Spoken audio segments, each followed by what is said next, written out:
ഫെബിനയുടെ ഉമ്മയോട് സംസാരിക്കാൻ അകത്തേക്ക് പോയ അവർ തിരികെ വന്നത് അല്പം കഴിഞ്ഞായിരുന്നു. വന്ന ശേഷം മെമ്പറെ റൂമിലേക്ക് വിളിച്ച് ആങ്ങളമാർ എന്തൊക്കെയോ സംസാരിക്കുന്നത് കണ്ടു. പിന്നീട് ഞങ്ങളുടെ അടുത്തേക്ക് വന്ന മെമ്പർ പറഞ്ഞു, ഞാൻ പറഞ്ഞ തീരുമാനത്തിൽ ചെറിയൊരു മാറ്റമുണ്ട്.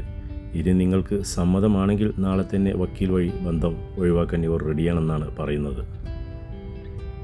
ഞാൻ അവരോട് കാര്യം പറയാൻ പറഞ്ഞു. മെമ്പർ എൻ്റെ അരികത്തേക്ക് നീങ്ങിയിരുന്ന് കൊണ്ട് മെല്ലെ പറഞ്ഞു, നിങ്ങൾ ഇതിനങ്ങോട്ട് സമ്മതിക്കണം, അല്ലെങ്കിൽ ഇവർ രണ്ടും കൽപ്പിച്ചാണ് നിൽക്കുന്നത്. ഈ ടീം അത്ര നല്ല പാർട്ടിയല്ല. എന്നോട് പോലും ആലോചിക്കാതെ ഈ വിവാഹം നടത്തിയത് എന്തുകൊണ്ടാണെന്ന് ഞാനന്ന് ചോദിച്ചത്. ഇതൊക്കെ കൊണ്ടാണ്, അത് കൊണ്ട് പറ്റില്ലെന്ന് പറയരുത്.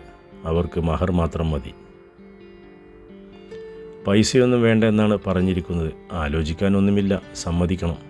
നിങ്ങളെ പയ്യൻ കുട്ടിയെ തല്ലിയെന്നത് പീഡനമാക്കി ഇവർ നാളെ കോടതിയിൽ പോയാൽ സമയവും പോകും, കോടതി പറയുന്നത് കേൾക്കുകയും ചെയ്യേണ്ടി വരും. മഹർ കൊടുത്താലും വേണ്ടിയില്ല, ഇതൊന്ന് ഒഴിവായി കിട്ടുമല്ലോ എന്ന് ചിന്തിക്കൂ. എൻ്റെ മറുപടിക്കായി കാത്തു നിൽക്കുന്ന മെമ്പറോട് എനിക്കപ്പോൾ എന്തൊക്കെയോ പറയണം എന്നുണ്ടായിരുന്നു. പക്ഷേ നാവ് പൊന്താത്തതുപോലെ അനുഭവപ്പെട്ടു. കൂടെ ഇരിക്കുന്ന ഇവരോട് ഞാൻ കാര്യങ്ങൾ പറഞ്ഞപ്പോൾ അവരും അവിടെ നിന്ന് ഒന്നും മിണ്ടിയില്ല. അവർക്ക് സമ്മതമാണെന്ന് കരുതി ഞാൻ അവരോട് സമ്മതം മൂളി. എല്ലാം കഴിഞ്ഞ ശേഷം അവിടെ നിന്നും ഇറങ്ങി വണ്ടിയിൽ കയറി കുറേ പോകുന്ന ശേഷമാണ് എന്തൊക്കെയോ ഓർമ്മ വന്ന പോലെ എല്ലാവരും പറയുന്നത്, നമ്മൾ എന്ത് മണ്ടത്തരമാണ് ചെയ്തതെന്ന്. അപ്പോൾ തന്നെ മെമ്പറെ വിളിച്ച് മഹർ തരാൻ ഞങ്ങൾ പറ്റില്ലെന്ന് പറയാൻ ജമാൽ ഒരുങ്ങിയെങ്കിലും ഞാൻ സമ്മതിച്ചില്ല. വാക്ക് മാറ്റാൻ പറ്റില്ലല്ലോ, അന്തസ്സ് നോക്കണ്ടേ. സത്യം പറഞ്ഞാൽ കൂടെ വന്ന ഇവരുടെ അവസ്ഥ എനിക്കറിയില്ല. എനിക്കെന്തൊക്കെയോ അപ്പോൾ സംഭവിച്ചിരുന്നു. എനിക്ക് പറ്റില്ലെന്ന് പറയണമെന്നുണ്ടായിരുന്നു. പക്ഷേ സംസാരിക്കാൻ കഴിയാത്ത പോലെ ആരോ എന്നെക്കൊണ്ട് എല്ലാം സമ്മതിപ്പിക്കുന്നത് ഞാൻ അറിഞ്ഞു. ഉപ്പ അങ്ങനെ പറഞ്ഞപ്പോൾ ജമാലും അജ്മലും നൗഫലും പറഞ്ഞു, സത്യം പറഞ്ഞാൽ ആ സമയത്ത് ഞങ്ങൾ വേറെ ഏതോ ലോകത്തായിരുന്നു. വന്ന കാര്യം പോലും മറന്ന അവസ്ഥ. എന്താണ് കുറച്ച് മിനിറ്റുകൾ സംഭവിച്ചത് എന്നറിയില്ല.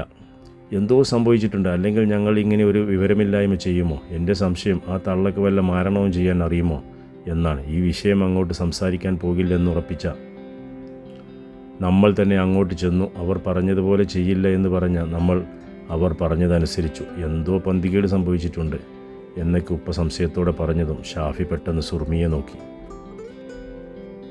സുർമിയുടെ മുഖം വല്ലാതെയായത് ഷാഫി ശ്രദ്ധിച്ചെങ്കിലും കൂടുതൽ ആ വിഷയത്തെക്കുറിച്ച് പറയാതെ ഷാഫി പറഞ്ഞു, പടച്ചോൻ്റെ തീരുമാനം ഇങ്ങനെയാകും. അതിന് നിങ്ങളെ ഒന്നും പറഞ്ഞിട്ട് കാര്യമില്ല. അല്ലെങ്കിൽ മഹർ തിരികെ കൊടുത്താൽ എനിക്കിനി സംഭവിക്കാൻ പോകുന്ന കാര്യങ്ങൾ ഊഹിക്കാവുന്നതേയുള്ളൂ.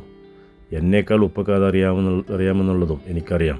അവർ എൻ്റെ ജീവിതം വെച്ചാണ് കളിക്കാൻ ഒരുങ്ങുന്നത്.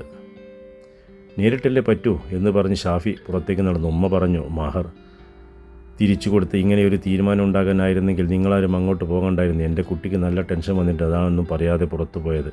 ഉപ്പ മറുപടിയായി പറഞ്ഞു, അവൻ എൻ്റെ മക്കളിൽ ഏറ്റവും കൂടുതൽ ക്ഷമയുള്ളവനായി. ഇപ്പോൾ അവൻ്റെ സമയം ശരിയല്ലേ എന്ന് മാത്രമേ എല്ലാം കലങ്ങി തെളിയും. നമ്മളൊക്കെ ആഗ്രഹിക്കുന്ന പോലെയുള്ള നല്ലൊരു ബന്ധം അവന് കിട്ടും, എനിക്കുറപ്പുണ്ട്. ആരും ഒന്നും പറയുന്നില്ലായിരുന്നു. മഹർ പെണ്ണിനെ തിരികെ നൽകിയാൽ പിന്നീട് രണ്ടാം കെട്ടല്ലാതെ ഒരു കുട്ടിയെ കിട്ടാൻ ഒരുപാട് ബുദ്ധിമുട്ടും എന്ന് പലരുടെയും ജീവിതത്തിൽ നിന്നും എല്ലാവർക്കും അറിയാമായിരുന്നു. അവളുടെ ഉമ്മ അത് കണ്ടാണ് 10 പവൻ മഹറും വെറുതെ കൊണ്ടുപോയത്. എല്ലാം തീരുമാനിച്ച് ഉറപ്പിച്ച് ആ സ്ത്രീ ചില്ലറ കളിയൊന്നുമല്ല കളിച്ചതെന്ന് നൗഫൽ പറയുന്നുണ്ടായിരുന്നു.